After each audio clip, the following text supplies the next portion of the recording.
I work in a nursing home, and something strange is happening to the residents. This might just be the most well-kept secret ever, for now, but if my instincts are right, this is going to be a major change we are going to have to learn how to deal with. At first, I thought it was an isolated incident. But now I know it is not. Everyone will have their own memory of how this all started. For me, it began in a stuffy room, watching an old man's chest rise and fall with decreasing purpose until it finally stopped. It's important to me that you know about him. He wasn't just a case. He wasn't patient zero. He was a man I was very fond of and enriched the lives of many.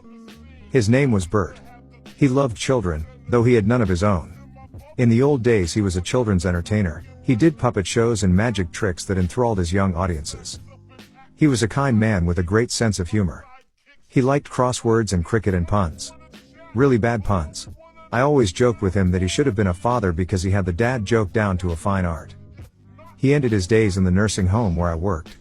Twice, he ended his days. I'm going to tell you about both of them. The first time Bert died was a quiet affair. He had been going downhill for a while, and whilst he'd always been an active sort of man even in his 80s, for the few weeks preceding his death he'd had trouble walking, up till the point we needed to use a wheelchair to get him from A to B. He hated it, hated having to rely on us, wait for one of us to attend to him and assist him into his chair, whereas before he could have just taken a stroll to the dining room by himself. He used to like to walk around the grounds of the home, and when I had time I would make sure I wheeled him around for some fresh air. He liked birds too, and would point them out on our walks. The final couple of days of his life he was confined to his bed, and for the most part he wasn't really there at all. He faded in and out and talked nonsense when he could talk at all, little snippets of his life doled out and recovered memories that bore no relevance to what was happening to him in the present. From what I surmised hearing him mutter, he'd had a happy life, and I was glad he was able to relive it in his last remaining days, rather than be trapped in the reality of his failing body in the small room he was hidden away in. I was with him when he died.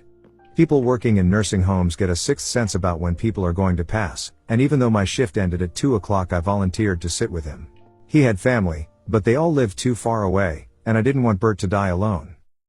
I took a chair near his bed and sat, listening to the sound of traffic outside his window and the sounds of the nursing home beyond his shut door.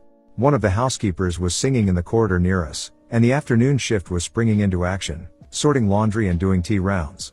Bert and I were suspended in a drowsy, morbid bubble and life continued on all around regardless with all its noise and mild drama. Bert's breathing was labored, and every time he sucked air into his lungs it made me wince from the effort it took. He sounded bubbly and hoarse, a man drowning within his own mortal form, and I wished for his own sake that he would give up the fight.